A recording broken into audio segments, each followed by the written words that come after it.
El panel que vamos a comenzar a presentarles a todos ustedes se titula La huelga y sus modalidades en la coyuntura actual. Los expositores: Natalia Salvo, es abogada laboralista, docente universitaria.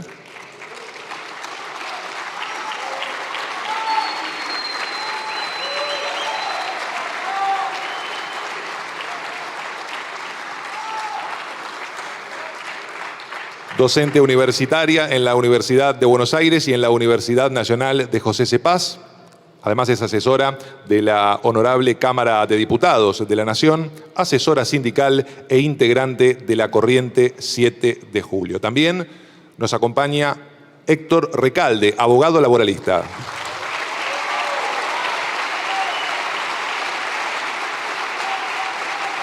Le doy la palabra a una compañera, hermana en la lucha, la doctora pero compañera de amiga, Natalia Salvo.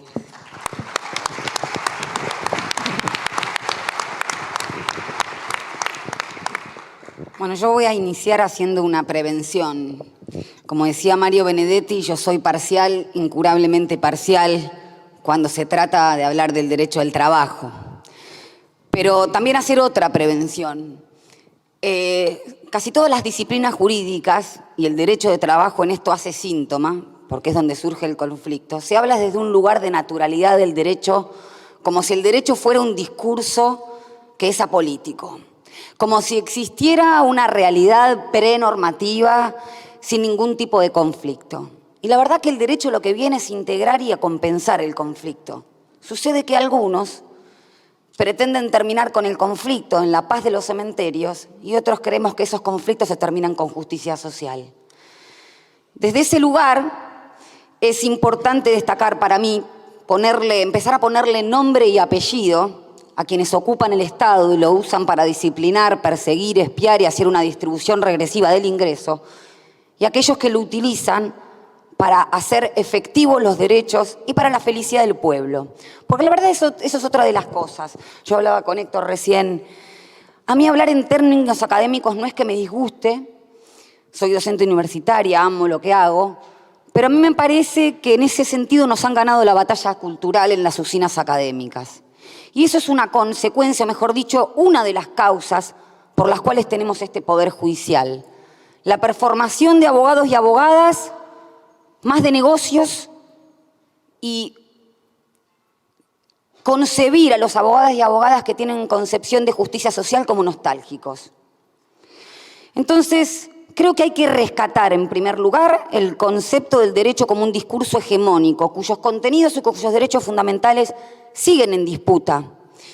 Recordaba las palabras iniciales del gobernador cuando hablaba del trabajo libre y la transición del feudalismo al capitalismo. Cómo ese concepto de libertad fue fundamental para alguien que antes era literalmente un objeto y no era sujeto de derecho, pasaba a ser libre, libre de tener su pellejo solamente para subsistir. Y cómo todo era libre, menos la retribución del trabajador por ese trabajo. Y cómo también se empezaron a generar categorías estigmatizantes, como la del vagabundaje, la letra escarlata, aquellos que no trabajaban, incluso leyes, las famosas leyes sanguinarias, que hasta sancionaban con pena de muerte, no solamente a los trabajadores que eran vagabundos, ¿no? Hoy en día busquen ustedes los epítetos para aquellos laburantes, los sindicatos, que también hacen al mismo concepto, y lo único que no era libre era el salario, ¿no? Porque el concepto de libertad pasó a ser para lo que otrora y con posterioridad fue el mercado. Y fíjense que eso no cambió. Por eso a veces yo me resisto a encontrar nuevas categorías en lo que hacen a la pretensión de volver a formas esclavizantes de trabajo. La huida del derecho del trabajo y demás. Porque ¿saben qué? En las formas de producción capitalista, el instrumento de producción se define históricamente. Antes era un martillo, hoy en día no es una moto. Entonces ese trabajador que anda laburando en una empresa, ¿cómo es que se llama? No les dicen, de plataformas ahora. En rigor de verdad, con nuestra ley de contrato de trabajo de vanguardia, es un trabajador dependiente. Pero digo esto porque el derecho del trabajo supone que hay un antagonismo fundamental y que es irreductible. Y fíjense que ese sector al que hacía alusión Hugo recién, de la derecha o los grupos concentrados de poder o el poder real, que hoy de un tiempo a esta parte o hasta el 2019 cooptó el Estado también y lo puso al servicio de esos fines espurios. Parece ser que los trabajadores no son titulares de ejercer la libertad sindical, pero ellos pueden tener una mesa judicial que los persiga, ¿no? Dentro del Estado, enquistada en el mismo Estado. Y yo esto lo quiero poner de manifiesto porque, como decía Hugo, la huelga y el derecho colectivo de trabajo pasó por 3 etapas históricas. Primero la prohibición con la penalización, después simplemente la ilicitud y luego el reconocimiento y la constitucionalización. Y eso no fue antojadizo, fue acompañado del movimiento obrero organizado, unido, que es el padre o la madre o la mapadre, llamémosle ahora, de todas las leyes con conquistas sociales. Por supuesto, con un gobierno con decisión política que decidió poner al trabajador y a la trabajadora como sujeto político y central de sus políticas de Estado. Y la huelga, en ese sentido, es la forma o la permisión de determinar un determinado daño social, una libertad pública fundamental de los trabajadores organizados. Es, si se quiere, la posibilidad de tener una olla a presión para resolver en el marco constitucional y legal el antagonismo del capital y el trabajo. Porque déjenme decir también que en una sociedad de mercado lo que no es ganancia es salario y lo que no es salario es ganancia. Entonces, a mayor maximización de las ganancias, menos salario. Y el salario es la forma en que tienen los trabajadores de participar en la riqueza de la sociedad. Entonces, esto me parece central. Están nominando como un delito y como hace 400 años atrás la libertad sindical. Hace 130 años atrás colgaron a trabajadores por reivindicar la jornada de trabajo. Y créanme que lo que le decían era algo similar de lo que hoy, por ejemplo, decía el senador Lustó, que hablaba de la mafia también de los abogados laboralistas. Y ahí me parece que está la batalla cultural. A veces queremos tener discursos puros, limpios, asépticos, y no reivindicamos nuestra propia historia. Aquellos que nos precedieron, académicos, abogados, trabajadores y trabajadoras, organizaciones sindicales, con una experiencia histórica de hace 45 años atrás, cuya pata empresarial de la dictadura es actualmente también la que reclama reformas regresivas de derechos. Es la que en el año 2017 intentó modificar el Código Penal, estableciendo a la huelga como un tipo penal abierto, sacándole la violencia, pero básicamente todo el que instigaba, ni siquiera el obrero, el que instigaba la huelga, estaba cometiendo ese delito. Y fíjense cómo lo que es un derecho humano fundamental, como es la huelga, derivado de la libertad sindical, hoy en día es para algunos jueces y juezas extorsión, intimidación, turbación. Entonces, si no conocemos nuestra historia, más mal vamos a poder tener un futuro de emancipación. Y en este sentido, yo quiero destacar el rol central que tienen los trabajadores y las trabajadoras y las organizaciones sindicales y el rol instrumental que tenemos los abogados laboralistas. Porque nosotros no vamos a venir a contar cómo hacer la revolución o la emancipación. Eso les pasó a algunos ahí por el año 45 que veían pasar la gesta popular del 17 de octubre y creían que podían enseñar lo que era o no un trabajador. Tirado con compás y tiralínea, como decía alguien hace unos años atrás. Entonces, creo que es muy importante que podamos advertir, primero, la historia del derecho, después, el antagonismo que no se va a resolver en tanto y en cuanto subsista este modo de producción. Un antagonismo entre el capital y el trabajo en donde el derecho juega un papel central. Mediar esos conflictos a través de garantías, a través de derechos, de libertades como la huelga, como la libertad sindical. Porque si no median los conflictos el derecho, los media la violencia. Y a veces la violencia estatal, incluso del mismo Poder Judicial. Porque el Poder Real tiene en sus terminales políticas del Poder Judicial y de los medios una sinergia muy importante. En el año 2015, la Corte Suprema de Justicia dictó el fallo Orellano, anticipando lo que iba a ser el recorte de derechos colectivos. Volviendo a la Constitución o a la Constituyente del 57, fíjense, y hago un paréntesis, los desesperados que están por atacar el derecho del trabajo, que reivindican o le pegan a un artículo que es la consecuencia de un golpe de Estado, y que es el artículo 14 bis. Hay incluso cursos de abogados y abogadas que hablan de los obstáculos para desarrollar la libertad empresaria. Y esos obstáculos son los derechos de los laburantes. Entonces, poner el foco en el Poder Judicial, que es quien efectivamente que tiene un profundo corte antisindical y antijusticia social. De hecho, tenemos representantes en la Corte Suprema de Justicia que hablan de los derechos como costos. Y eso pasó en nuestra materia en el año 1993, donde la Corte, en el fallo Rodríguez con embotelladora, justificaba el recorte de derechos de la Ley de Contrato de Trabajo porque si no se iban a aventar las inversiones. Entonces, cuando conviene, se invocan las cuestiones económicas. Pero cuando favorece al sujeto de preferente tutela constitucional, no. Entonces, si seguimos discutiendo con las categorías conceptuales de los académicos que naturalizan sus propios intereses a través del derecho al objetivo, estamos perdiendo. Que el derecho sea un discurso político no quiere decir que diga cualquier cosa. Quiere decir que hay intereses atrás que están informando o están nutriendo esa norma, porque las leyes son punto de llegadas. La huelga es el punto de llegada de una lucha histórica que arrancó incluso con la Revolución Industrial, que le siguió con el Día Internacional del Trabajo, nuestro país con la ley de residencia, cuando esos trabajadores anarquistas y socialistas que venían de Europa traían malos ejemplos, con la Semana Trágica, la Patagonia Rebelde, las fuerzas civiles, como la Liga Patriótica, algo parecido parece ser a lo que está haciendo Arieto con otra prensa, de perseguir a aquellos que turbaban. Y yo esto lo quiero destacar bien, el rol del derecho, el rol del Estado, que no es neutro, porque cuando lo ocupa el poder real, instrumenta una gestapo sindical y después tiene ese poder judicial que procura la impunidad de aquellos que perpetraron esa persecución.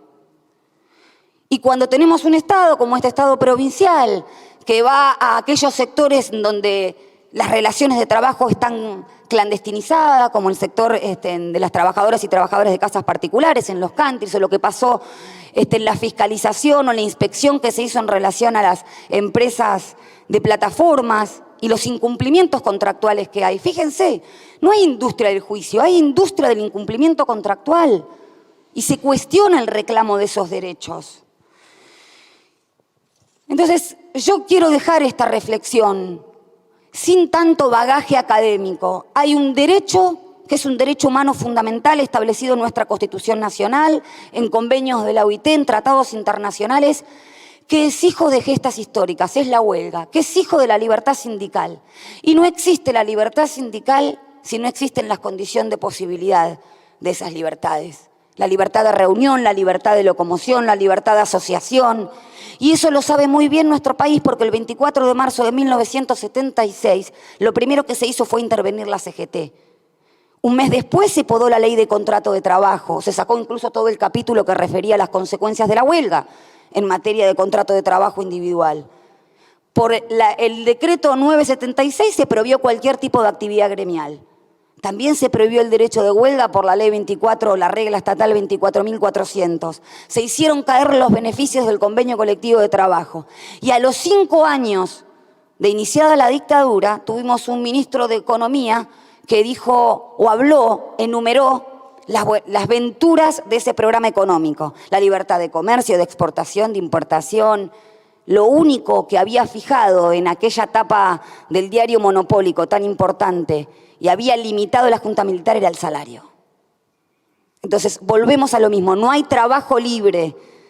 El trabajo siempre es un medio de subsistencia y la única forma que hay para contraponer ese poder real son las organizaciones colectivas, son las organizaciones gremiales que a través de la negociación colectiva, a través de la huelga, distribuyen de manera equitativa el reparto de la riqueza en el seno de las relaciones colectivas de trabajo.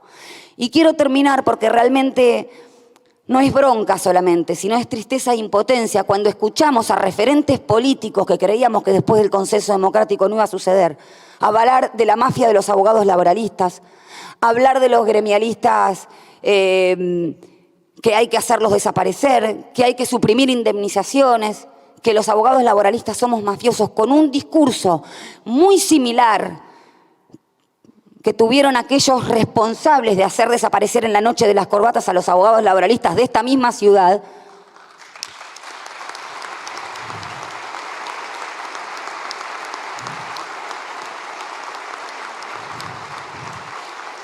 Realmente da impotencia. Pero la impotencia hay que transformarla en la acción gremial, en acción política, en acción académica, con la sinergia de todas las organizaciones que hacen falta. Nosotros los abogados y abogadas siendo instrumental del movimiento obrero e interpelando un poder del Estado como es el Poder Judicial que no está acostumbrado a que los laburantes le vayan a tocar la puerta. Quiero terminar simplemente con esa reflexión y decir que en esta misma ciudad, a mí me emociona profundamente, les pido disculpas, pero bueno, mis compañeros saben que yo soy muy llorona, pero aquellos que recordamos cada 7 de julio la noche de las corbatas, sabemos muy bien, y miren lo importante que es la ley, y poderle dar un antecedente histórico, que en aquellas mesas de tortura de la cueva le decían a los abogados laboralistas que la ley ahora eran ellos. Así que la ley ahora la tenemos que hacer valer nosotros. Muchas gracias a todos y a todas.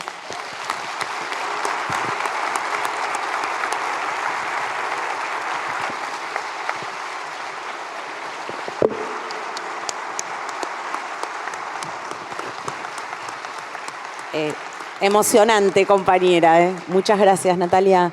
Y bueno, es un honor, un orgullo para una mujer sindicalista, para una sindicalista, hombres, mujeres del movimiento obrero, presentar, la verdad que estoy así como media nerviosa, Héctor, te soy honesta, presentar al Faro en el derecho laboral, presentar al padre para nosotros, para muchas de nosotras y de nosotros, que pasamos momentos muy complicados en los 90, después en el 2000, después hace poco... no hace tanto, hace muy poco, hemos pasado momentos de persecución y de violencia muy fuertes y que nos ha protegido, cuidado y respaldado a todos los trabajadores y trabajadoras a través del conocimiento que tienen los abogados y las abogadas laboralistas, son nuestras hermanas en la lucha, nos tenemos que apoyar fuertemente el movimiento obrero, los sindicatos en ellos, y para nosotros el padre de todo esto es el compañero Héctor Lecalde. Bueno, hola, muchas gracias.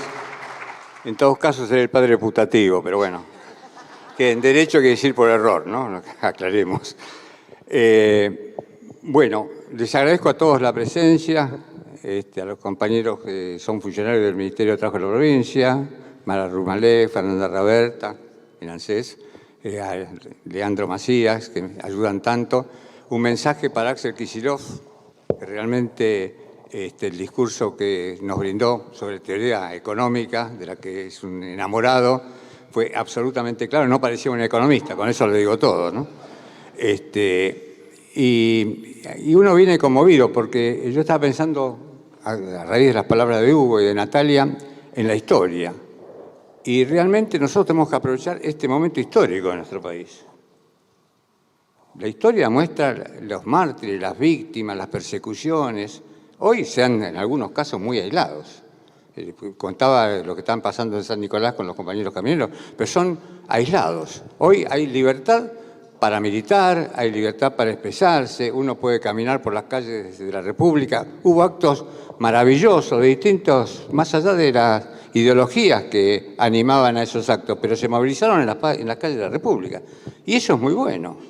Y eso tiene que servir para tratar de que el pueblo participe en la cosa pública. El general Perón, yo tuve varios privilegios en mi vida, en palabra horrible, pero tengo algunos privilegios. Uno de ellos haber estado con el general Perón trabajando hace muchísimos años, y no en Puerta de Hierro, sino en las oficinas de Jorge Antonio. Entonces, la verdad que haber hecho un máster en peronismo dirigido por el general Perón no es poca cosa, es un privilegio. Palabra horrible.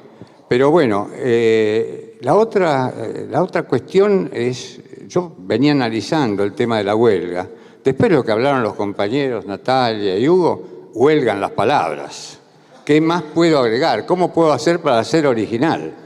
Y es muy difícil. Y citaron un fallo, Orellano Francisco contra el Correo Argentino. Y parece que para mí el correo es una maldición. Fíjense, allá por el año 2000, como diría Discépolo en el 2000 también, hice una práctica antisindical porque el grupo Macri, SOCMA, que administraba el Correo Argentino, presionaba a los funcionarios jerárquicos para que se desafiliaran del sindicato. Bueno, ganamos en la Cámara Nacional Laboral. Tengo las elecciones. Lo que pasa es que voy a ser candidato, no se lo digan a nadie, voy a ser candidato al Consejo de la Magistratura. Y tengo acá metido. No es un lapsus, es un acto fallido.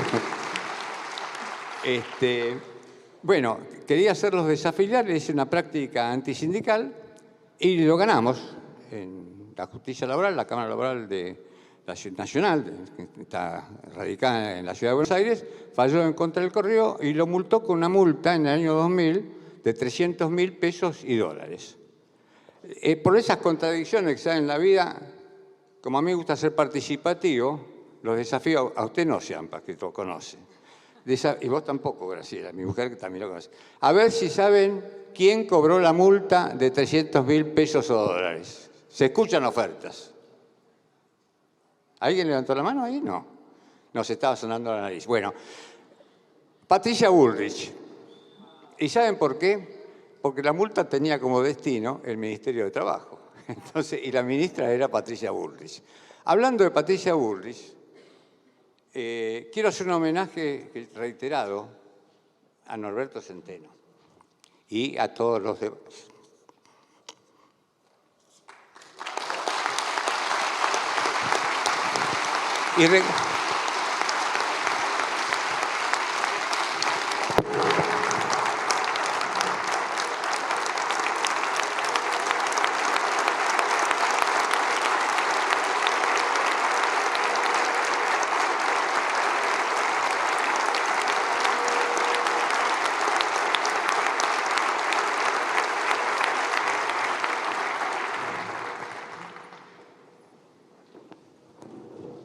Bueno, ese es otro privilegio que tuve. Yo trabajé junto con Norberto Centeno y dos compañeros más abogados como asesores del gremio gastronómico, cuando el laudo gastronómico existía.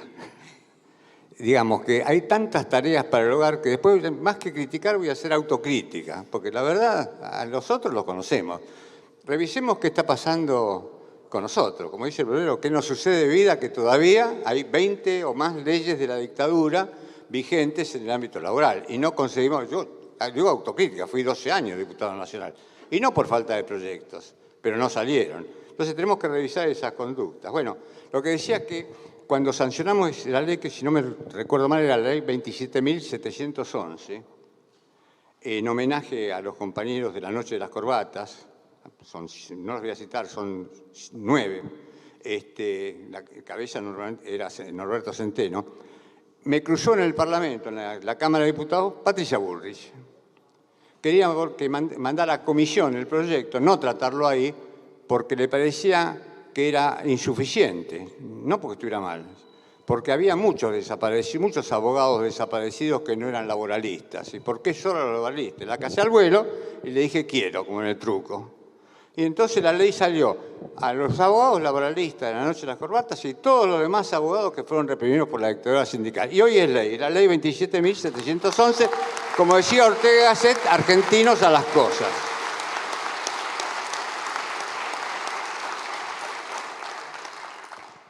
El otro tema que tenemos serio y fundamental en nuestro país es no la justicia es un valor.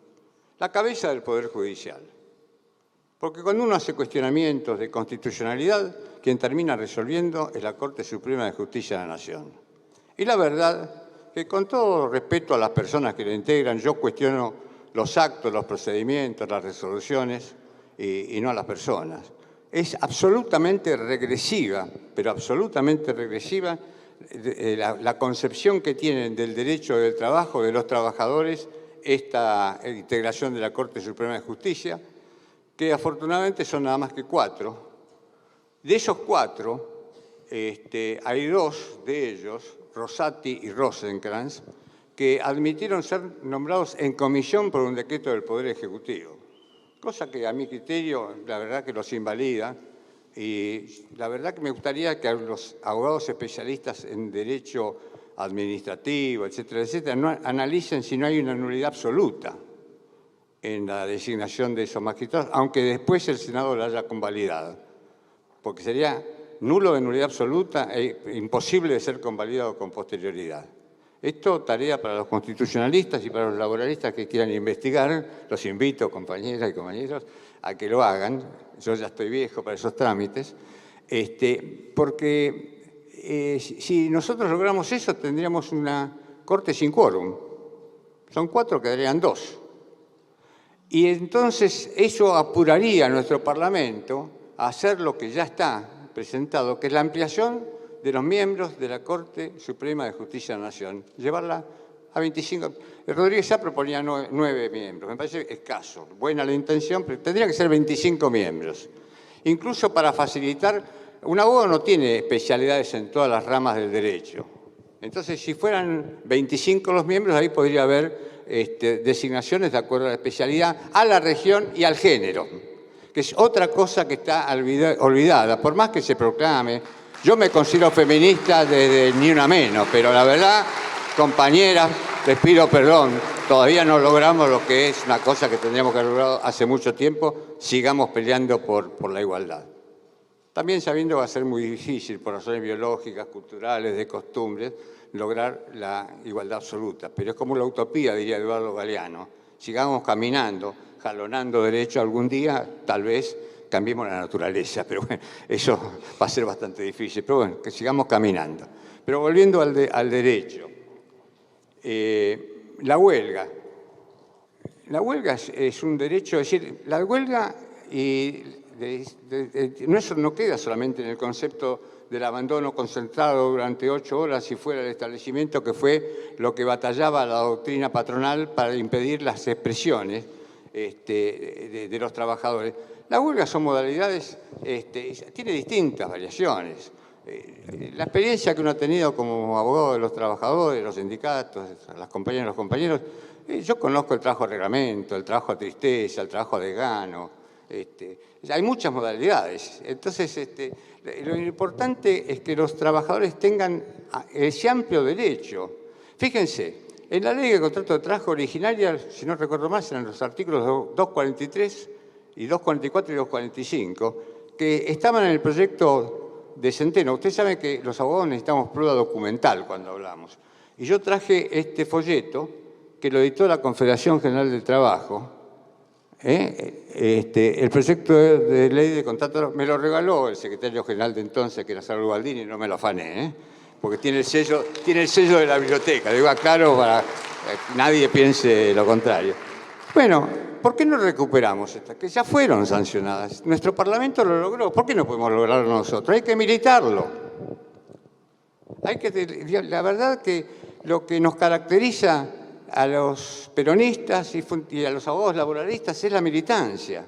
No somos retóricos, a mí me molesta muchísimo, la verdad, preparar el discurso, hablar, buscar. Yo prefiero el coloquio, prefiero que me pregunten, participar, que me encuentren algún error. Ahí me disgusta un poco, ¿no? Si me encuentran un error, pero bueno, después lo trato de modificar el error. Pero sean piadosos conmigo, ¿no? Disimulen, me lo dicen afuera, en todo caso, si me equivoco, sería más elegante.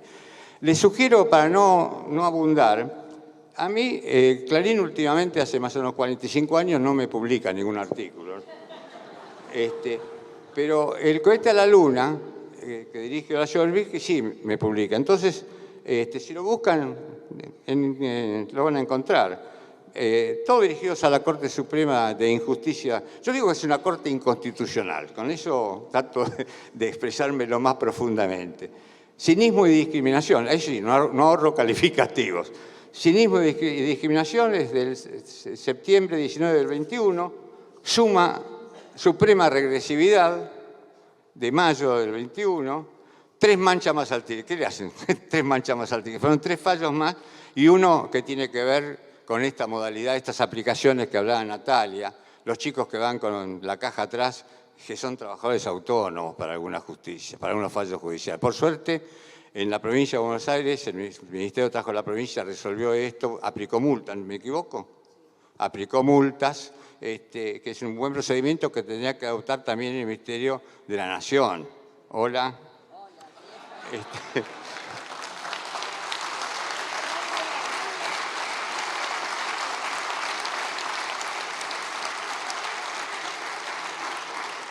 Bueno, para esos compañeros y compañeras que andan con la cajita atrás, escribí Rapilucro, porque realmente hay un empleador, siempre hay un empleador. Y el que se queda con la utilidad del trabajo es el empleador. Eso Carlitos Marx, yo tengo mucha afinidad con los históricos, por eso digo Carlitos Marx, ¿no? Habló digamos, de la plusvalía. Se quedan con la... Eso lo aprendí de Axel Kicillof, no lo aprendí.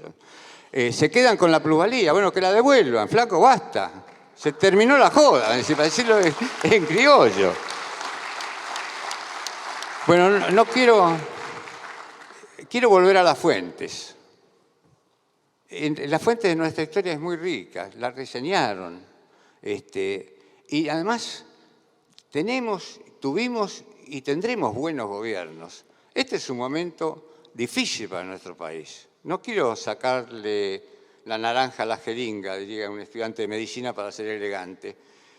Pero yo diría, Cristina habló de los funcionarios que no funcionan.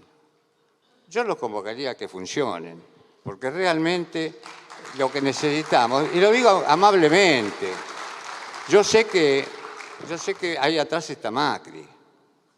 Entonces estoy dispuesto, la verdad, estoy dispuesto a conceder, a ceder, a comerme algunas cositas que no me gustan, que me disgusten, pero bueno, tenemos que... La unidad es un valor en sí mismo. Nosotros tenemos un gobierno que es un gobierno de coalición, con matices y con diferencias. También tenemos que saber eso para frenar nuestros ímpetus juveniles. Paremos un poquito, pero no dejemos de reclamar. Si yo estoy viendo que en este momento un trabajador formal no llega a fin de mes, tengo que decirlo. Hay que distribuir mejor la riqueza nacional. Eso hay que hacerlo. No puede ser que un trabajador formal no llegue a fin de mes.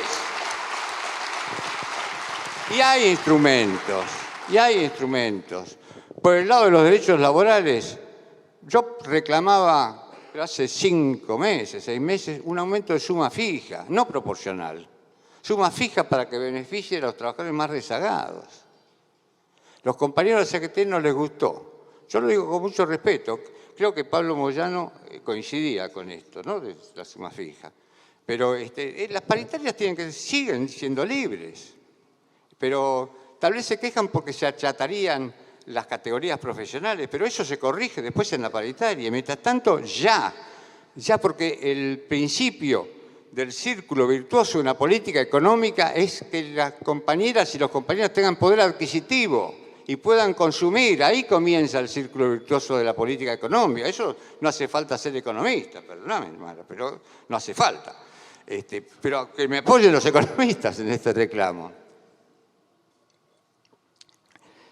Hay muchas cosas más que quisiera decir, pero la verdad que prefiero el coloquio. Prefiero que me hagan preguntas, es decir, no a mí, a ellos dos que le hagan preguntas. Así se hace más ágil. A mí no, porque ya estoy cansado. Entonces, por favor, no me hagan preguntas a mí. Salvo que sean preguntas fáciles de contestar, eso sí. Así que, bueno, muchísimas gracias y no quiero insistir más en esto. Ya abusé de la palabra. Muchas gracias. Muchas gracias. Lo único que falta es cantar la marchita y ya nos vamos. Ahora vamos a... Bueno, un aplauso de pie, por supuesto.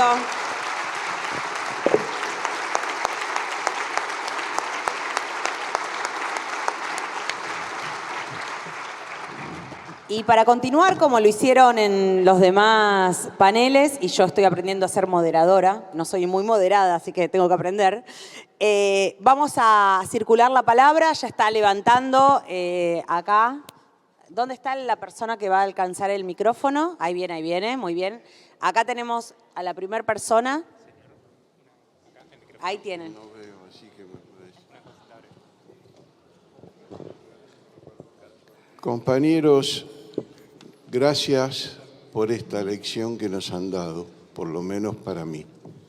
Todos los días puedo aprender de ustedes muchas cosas.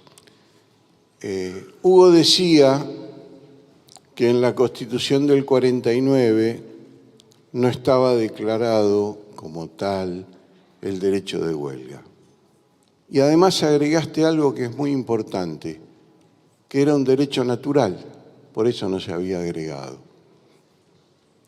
Obviamente para el peronismo,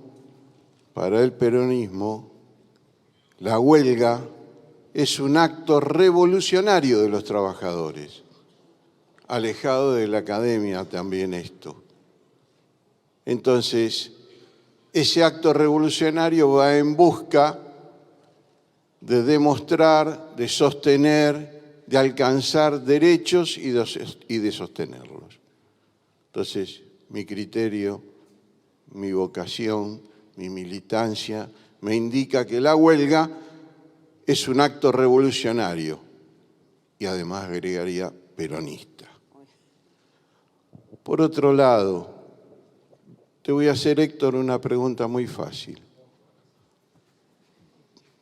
¿Por qué los convenios de la OIT no declararon a la huelga y no se hizo un convenio sobre la huelga? Y si nos informás, para muchos de nosotros que no sabemos, ¿quién conduce al sector de los empresarios en la OIT? Yo creo que... Hola. Creo que con los convenios 87 y 98 de la OIT se habrán considerado que eso ampliaba y abarcaba incluso el derecho de huelga. Esa es mi interpretación. En ese sentido, yo tengo algunas diferencias con la Organización Internacional de Trabajo, pero en ese sentido creo que no. La diferencia que tengo es porque la OIT habla del trabajo decente. Y para mí el trabajo siempre es decente. Lo hacen indecente los que lo explotan. El trabajo tiene que ser digno. Pero en el caso de la huelga no observo que haya una laguna, un vacío. Claro.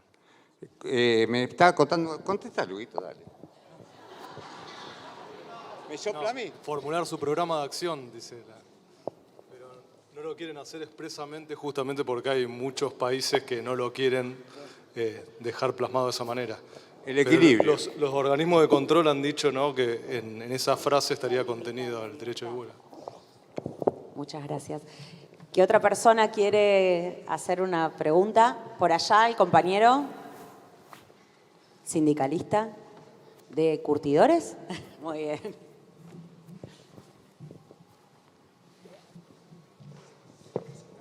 Hola, bueno, mi nombre es Ezequiel Miguel, soy compañero de Comisión Directiva del Sindicato de Obreros Curtidores. Más que una pregunta, celebrar el espacio del Ministerio con esta charla de debate que para nosotros los trabajadores son muy fructíferas.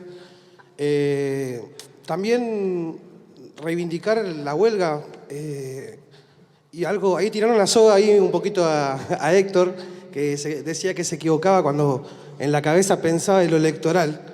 Y esto hay que pensarlo porque del otro lado está Macri, y hace muy poco Macri tuiteaba al intendente de Lanús que estaban reprimiendo trabajadores en la municipalidad cuando pedían solamente un ámbito de discusión por el tema de paritarias, y los compañeros fueron reprimidos, y Macri decía, esto en el 23 se acaba. También expresar la solidaridad con los compañeros de Atilra, un sindicato hermano, que también Macri tuiteaba y decía que falta poco para que esto se termine. Entonces, ellos vienen por nosotros, vienen por el derecho a huelga, y nosotros tenemos que salir a militar, salir a concientizar a la sociedad de que estas personas quieren acabar con el derecho laboral y quieren perseguir a los trabajadores y trabajadoras. Muchísimas gracias. Gracias, compañero. ¿Alguna otra persona? Bueno, por allá.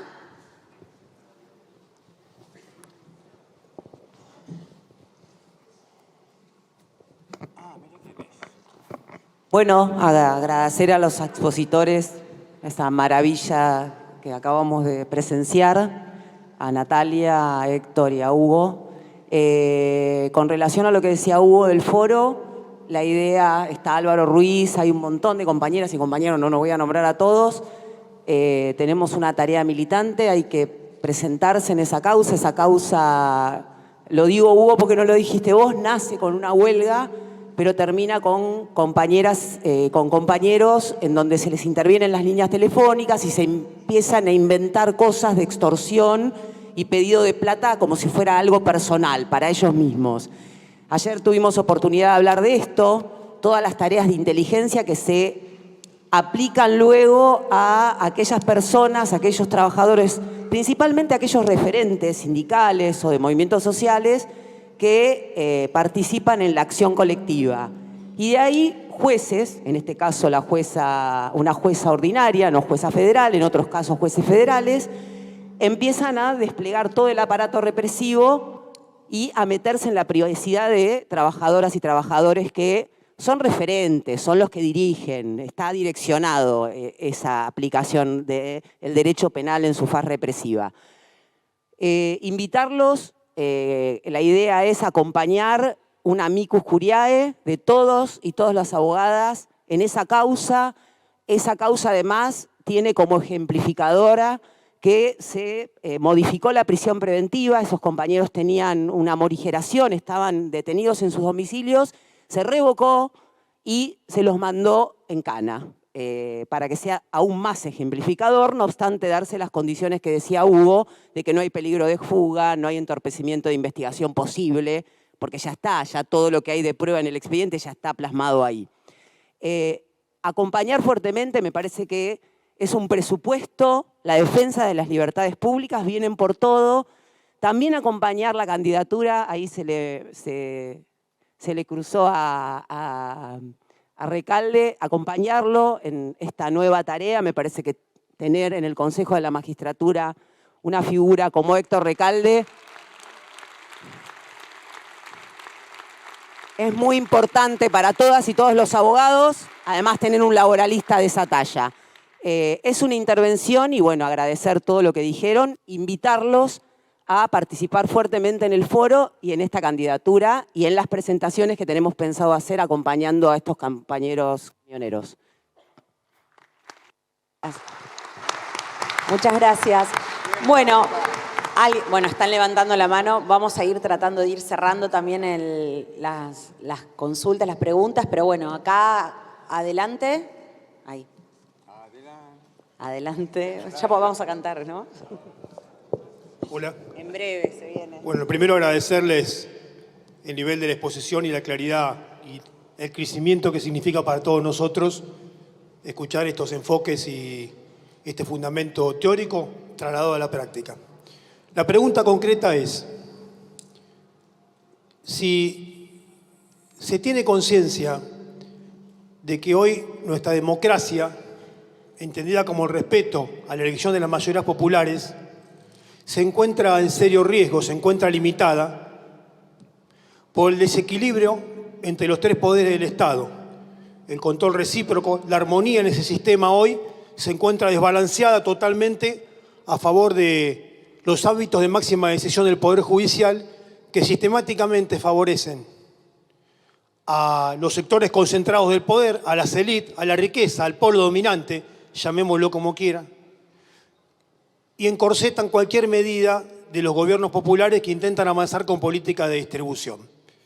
Entonces, como es un sistema o un poder judicial corporativo que se autodefiende y los sistemas de control, como por ejemplo el Consejo de la Magistratura, se encuentran cooptados por estos sectores de poder, llámese Colegio de Abogados, Corte Suprema, etcétera, etcétera, si ustedes no consideran que hoy la democracia se encuentra en serio riesgo, más allá del depósito del voto formal, en cuanto a la posibilidad de que el gobierno que asume, si quiere defender los intereses de la mayoría de la población, no puede hacerlo porque este Poder Judicial constituye el baluarte de la defensa de esos intereses económicos y hay que reformarlo de la cabeza, pasando por los estamentos fundamentales del fuero federal. Esa es la pregunta.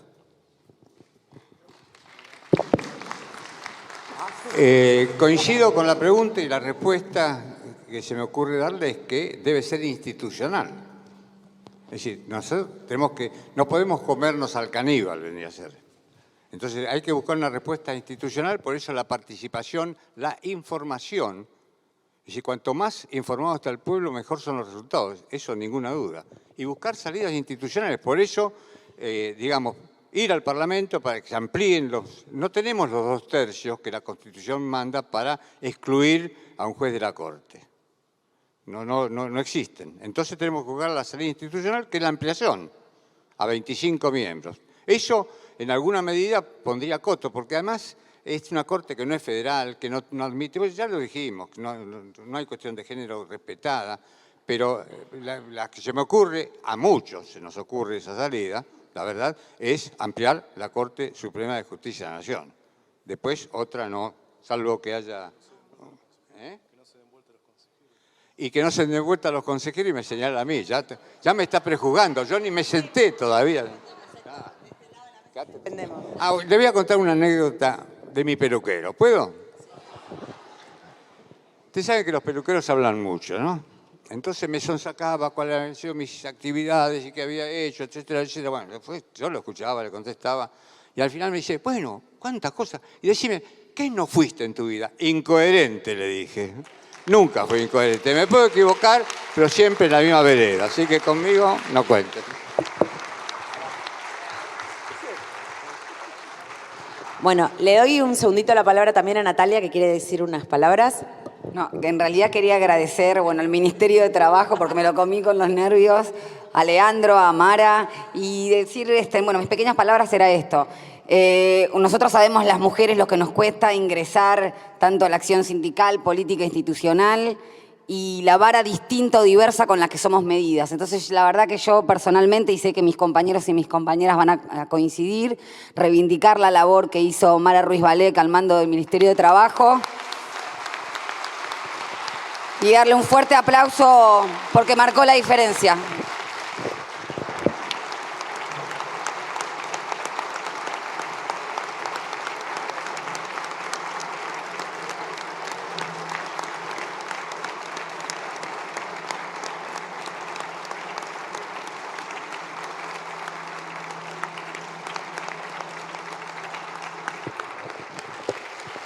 Bueno, en esta jornada muy emotiva, subí, Mara, vení al escenario.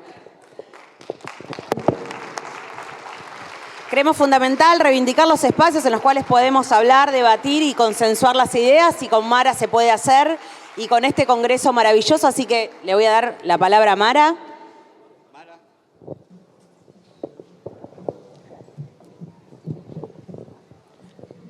Estamos de pie junto a Perón.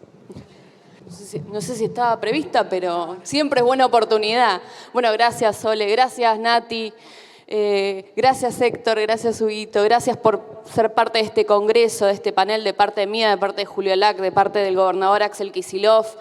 Lo decíamos en la apertura, estas son las instancias de debate que necesitamos. Hay una organización y un plan sistemático, planificado, paso por paso, punto por punto, un accionar comunicacional, un accionar en la justicia, un accionar junto con los medios hegemónicos, un accionar de presión sobre la sociedad, al cual nosotros tenemos que responder con esto. Como decía Huguito, la salida es política, es con más diálogo, con más debate y con más militancia. Tenemos que convencer a veces también, y me da pena decirlo, pero como experiencia de ministra de Trabajo, a veces hasta los propios compañeros y compañeras. A mí me pasa que a veces me llaman y me dicen, no, se ve tal empresa, pero tal cosa. Y el peronismo no es caridad o repartir comida. El peronismo es trabajo asalariado y trabajo con derecho. Y la huelga es el derecho fundamental que garantiza a todos los demás. Así que ha sido un placer ser parte de este panel. Agradecerles porque han facilitado mi función y van a facilitar la del próximo ministro con estos debates, con esta fuerza, y estaremos siempre desde el gobierno de la provincia junto al movimiento obrero y junto a los trabajadores y trabajadoras. Muchas gracias, compañeros.